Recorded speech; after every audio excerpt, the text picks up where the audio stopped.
प्रिय विद्यार्थियों, आपके अपने YouTube चैनल ओवी इंग्लिश पर स्वागत है। आज हम गणित की ज्यामितीय आकृतियों में त्रिभुज को पढ़ेंगे। त्रिभुज में कौन कौन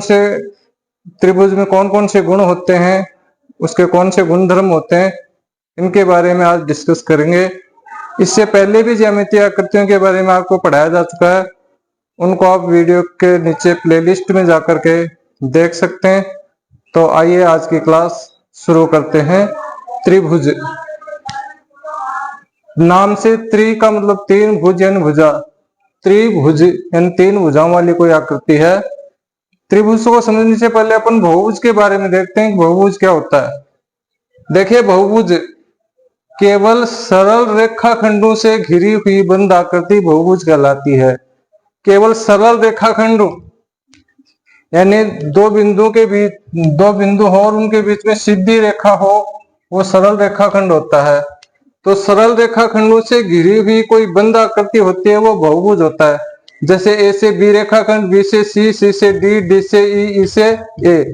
तो इन रेखाखंडों से घिरी हुई ये बंद आकृति है, ये बहुभुज होगी। और फिर बहुभुजों का नामकरण करते हैं भुजाओं के आधार पर। अब जिसमें जितनी भुजा होते हैं उसी के आधार पर उसका नामकरण होता है। एक भुजा वाला बहुभुज देते हैं। एक भुजा तो ऐसी होती है जो बंद नहीं हो सकती, इसलिए एक भुजा वाला बहुभुज नहीं हो सकता। दो भुजाओं का बहुभुज हो सकता है क्या, कि दो भुजाएं अपन बनाना चाहिए तो इस तरह से बनेगी, बंद आकृति नहीं बनेगी।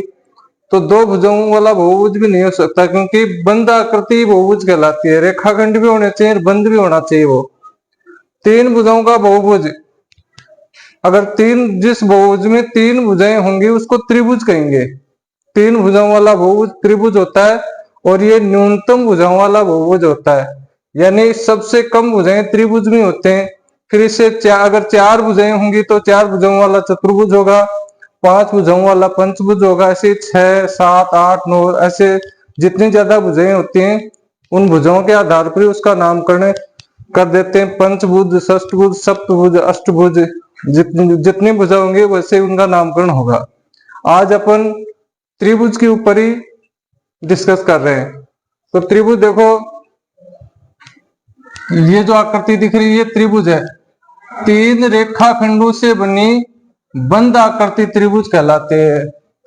तीन रेखाखंड देखो, ए से बी एक रेखाखंड, ये दूसरा रेखाखंड, यहां से यहाँ तीसरा रेखाखंड।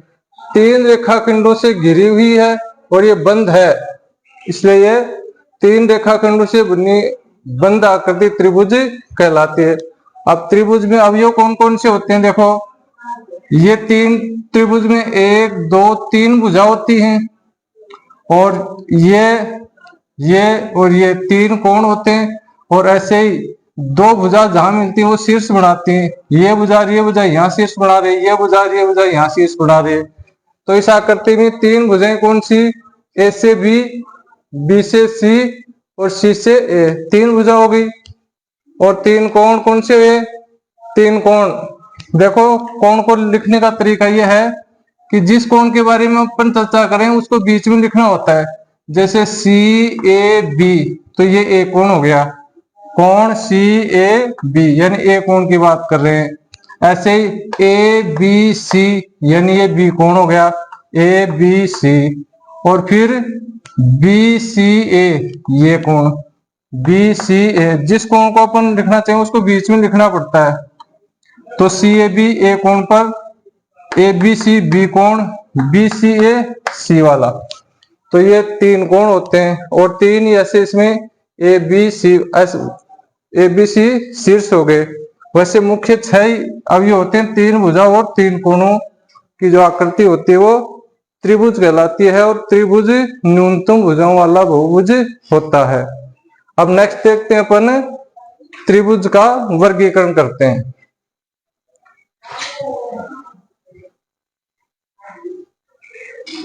अभी हमने त्रिभुज के बारे में पढ़ा, और त्रिभुज के बाद में अपन आज देखते हैं त्रिभुज का वर्गीकरण।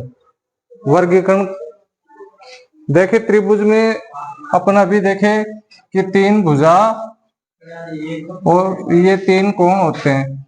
तो त्रिभुज का वर्गीकरण भी भुजाओं और कोणों के आधार पर किया जाता है। त्रिभुज का वर्गीकरण दो आधार पर किया जाता है, एक किया जाता है भुजाओं के आधार पर और एक किया जाता है कोण के आधार पर। भुजाओं के आधार पर त्रिभुज तीन प्रकार के होते हैं, समबाहु त्रिभुज, समद्विबाहु त्रिभुज और विषमबाहु त्रिभुज। क्योंकि आप जानते हैं त्रिभुज में तीन भुजाएं होते हैं। अब तीनों भुजाओं की कंडीशन ये हो सकती है कि या तो वो तीनों भुजाएं बराबर हो सकती हैं, या दो भुजा बराबर हो सकते हैं, या तीनों भुजाएं अलग अलग माप की हो सकते हैं। तो समबाहु त्रिभुज किसको कहेंगे? सम यानी बराबर, बाहु यानी भुजा। ऐसा त्रिभुज जिसकी तीनों भुजाएं बराबर माप की हों उसको समबाहु त्रिभुज कहेंगे। जैसे ये त्रिभुज दे रखा है, इसमें ये भुजा 4 सेंटीमीटर, ये 4 सेंटीमीटर, ये भी 4 सेंटीमीटर, यानी तीनों भुजाएं बराबर माप की हैं, इसलिए ये हो गया अपना समबाहु त्रिभुज। दूसरा होता है समद्विबाहु त्रिभुज। समद्विबाहु त्रिभुज मतलब सम यानी बराबर, द्वि यानी दो, बाहु यानी भुजा। ऐसा त्रिभुज जिसकी दो भुजाओं की माप बराबर हो उसको समद्विबाहु त्रिभुज कहेंगे। इस त्रिभुज में देखें तो ये भुजा 4 सेंटीमीटर की, ये 3 सेंटीमीटर, यानी ये दो भुजा बराबर माप की हैं, तो इसको कहेंगे समद्विबाहु त्रिभुज। अगला त्रिभुज अपना विषमबाहु त्रिभुज। इस त्रिभुज में देखते हैं ये 4 है, ये 5 है, ये 6 है, तीनों भुजाएं अलग अलग माप की हैं, तो अलग अलग माप की हों तो उसको कहेंगे अपन विषमबाहु त्रिभुज। भुजाओं के आधार पर त्रिभुज का वर्गीकरण हो गया समबाहु त्रिभुज, समद्विबाहु त्रिभुज, विषमबाहु त्रिभुज। आप देखते हैं कोण के आधार पर। कोणों के बारे में आपने पढ़ा, न्यून कोण होता है, समकोण होता है, अधिक कोण होता है।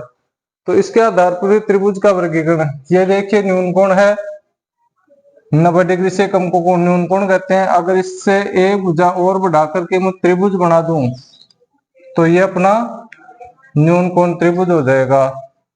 किसी त्रिभुज में 3 न्यून कोण होते हैं, 1 2 3, किसी त्रिभुज में 3 न्यून कोण होते हैं। दूसरा होता है समकोण त्रिभुज। ये अपना समकोण है, इसके ऊपर अगर मैं एक और भुजा खींच दूं तो इसको कहेंगे समकोण त्रिभुज। जिस त्रिभुज का एक कोण समकोण हो उसको समकोण त्रिभुज कहेंगे, और जिसके तीनों कोण ही न्यून कोण हो उसको न्यून कोण त्रिभुज कहेंगे। इसके बाद में आता है अधिक कोण त्रिभुज। ये अपना 90 डिग्री से अधिक का कोण यानी अधिक कोण है, इसकी तीसरी भुजा बनाते ही है त्रिभुज बन गया। अब त्रिभुज में यह कोण अधिक कोण है तो इसको कहेंगे अधिक कोण त्रिभुज। जिस त्रिभुज का एक कोण अधिक कोण हो उसको अधिक कोण त्रिभुज कहेंगे।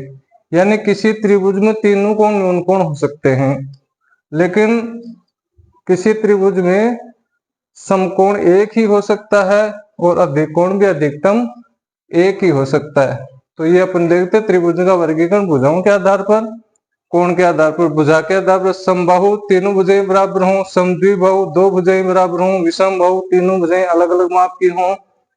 न्यून कोण के आधार पर देखें तो न्यून कोण यानी जिस त्रिभुज में सारे कोण न्यून कोण हो, और जिस त्रिभुज में एक कोण समकोण हो उसको समकोण त्रिभुज कहेंगे, और जिसमें एक कोण अधिक कोण हो उसको अधिक कोण त्रिभुज कहेंगे।